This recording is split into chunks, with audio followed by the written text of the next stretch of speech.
The internet is like Pandora's box or like the tree of good and evil. It's full of so many resources, but at the same time, there's so many dangers. But that's life.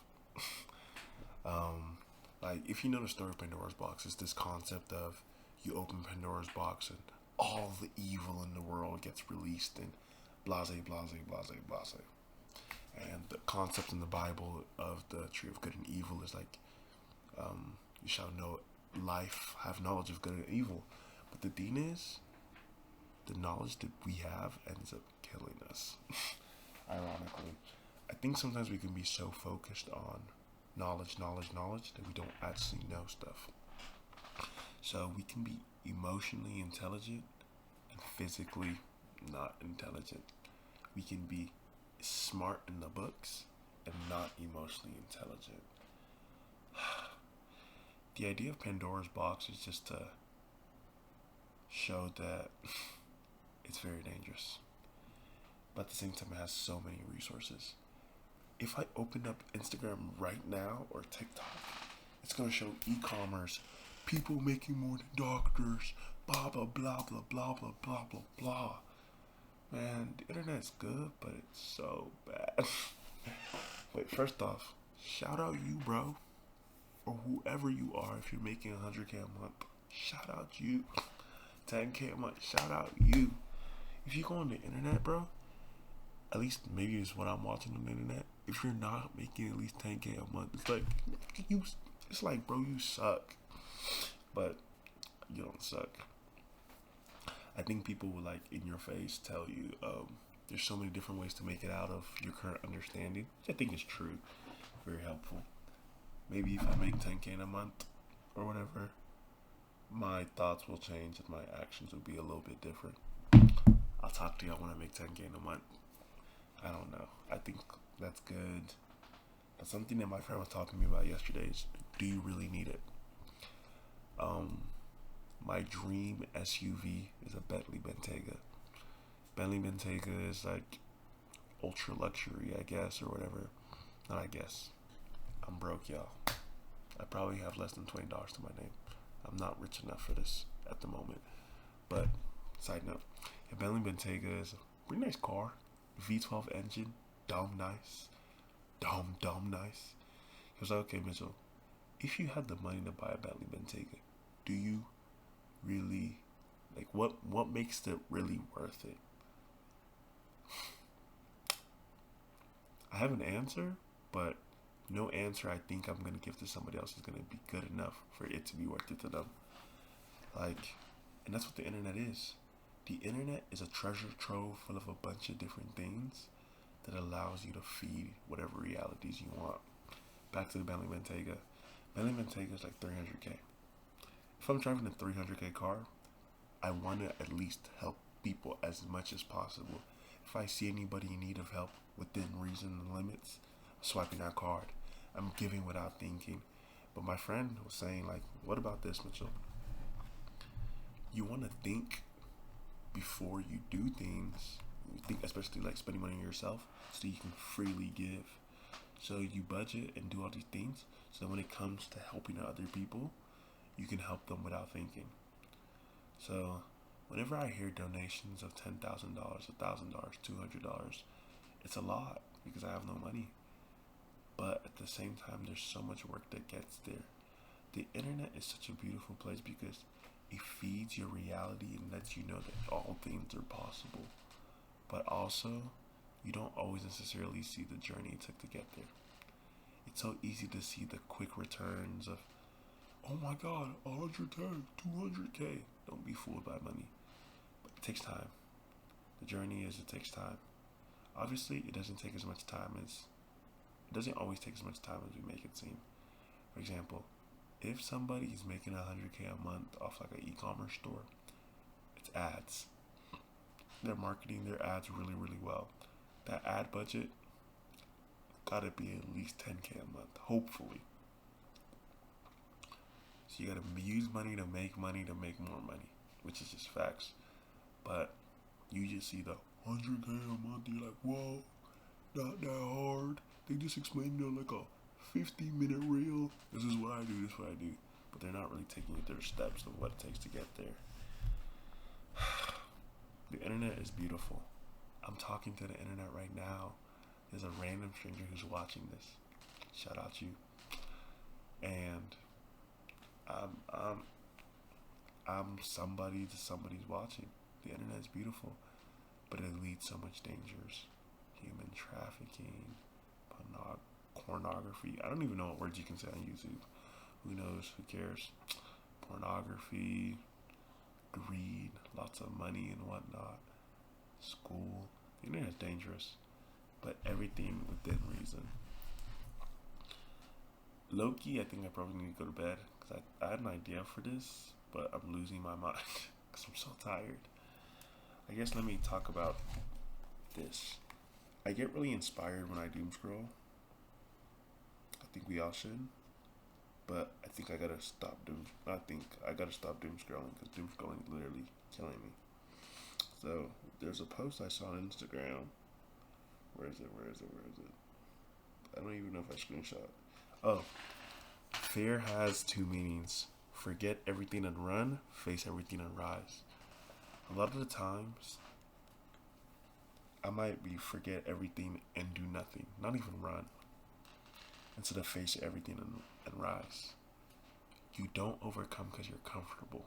I know this started as like a Pandora's box internet thing, but I think even with our knowledge, sometimes I fall into the trap of, not even fall sometimes, most of the time I fall into the trap of not actually doing anything with the knowledge I have. All I need is capital. That's what I be telling myself. I know a lot about a lot of nothing because I spend a lot of time consuming a lot of nothing. But if I use that time and actually execute it, it'd be a different thing. Face everything and rise. Today in church, we kind of mentioned something that's been on my mind for a minute now. Generational traumas and generational wounds.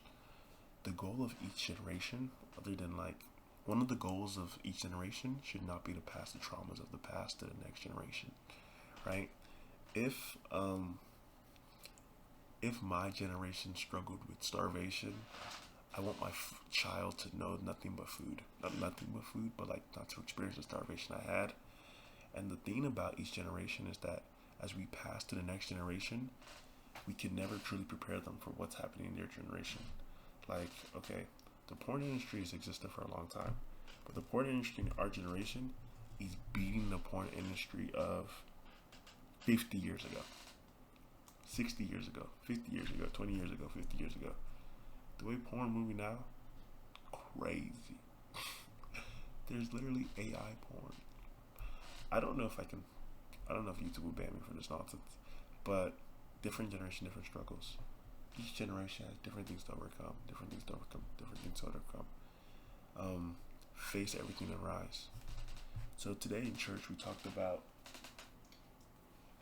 I was trying to find my journal. What's underneath those clothes I need to fold? So I need to do that soon. We talked about in the Bible this one with the issue of blood. So in Leviticus it mentions like if somebody's bleeding or whatever, ceremonial unclean, they can't touch people, they can't be by people, blase. And they use this as an analogy for trauma and how we can't just carry our traumas, we need to heal them. We don't need to just identify with our traumas, which is like face everything and rise. We literally sometimes identify with our trauma so much that we don't overcome. Like she was mentioning, the person was speaking in church said, "Oh, I'm depressed. You know that stuff triggers me." Personally, I'm not trying to diminish anybody's trauma whatsoever, but I do think within time we should take steps to overcome. At the end of the day, if we're completely honest with ourselves, nobody likes the person who just complains all day. I'm the person who complains a lot of the time about my pre-med journey, but nobody likes the person who complains all day. Maybe if you complain all day on like Instagram Reels or like YouTube, maybe you could probably touch some racks from it. I know there was a guy called like Angry Face on TikTok. Whenever I used to scroll on TikTok, I don't know anymore. But yeah, nobody likes the person who doesn't grow. If you just stay, she was meant. They used it as the analogy of if you just bleed your trauma on other people, you're affecting them without growing. A lot of us are so stuck in our own ways, we're affecting other people so much negatively instead of facing everything and rise. No matter what, your action literally affects other people. I'm talking to the internet right now. If somebody watches this, they're being affected. That closing my eyes for a second felt so good. I'm very tired. Me staying up right now, I'm probably making noise for my roommates that live like side by side from me, but I gotta be a little bit quieter. Face everything to rise. When opposition comes, do you back down or do you do what is needful to rise up? Being honest with y'all, depends on the situation. And this is true. But more of the time, I stay still instead of doing it. I have so many ideas, but I don't actually do anything about any of them. If I just stuck with one idea and actually swag the hell out, like hockey with it, we'll be fine. Maybe I could be one of those people who's making $100K a month. You don't need $100K a month, but maybe, I could be in a Benny Bentayga. I could be in different countries all over the world. Financially, don't have to be a doctor. Pay for my parents' lifestyle. Pay for people's surgeries and whatever's. Chilling. But yeah. I'm not telling you to just focus on growing. Taking time to heal means being intentional. I personally think the most dangerous thing or the hardest thing somebody could ever do is to be intentional. If you're intentional, I think it's harder than anything. Intentional means disciplined. If you're intentional about how you spend your day, how you spend your life, discipline, you're thinking about how your actions affect other people, that's like face everything and rise.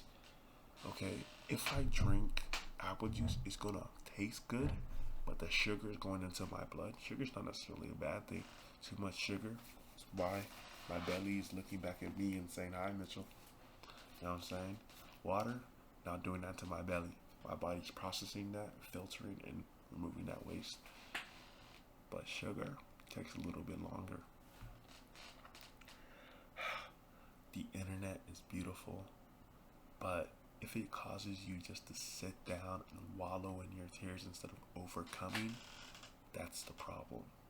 Pandora's Box is amazing because it shows different opportunities and different things. It wasn't amazing. Knowledge of good and evil is good if something's done about it and if your life turns to Jesus. Because knowledge is not enough. So don't just be knowledgeable. Do something. My doing something is making these videos and hopefully actually doing something. No, I gotta do something. I can't just yap and not do anything. But hey,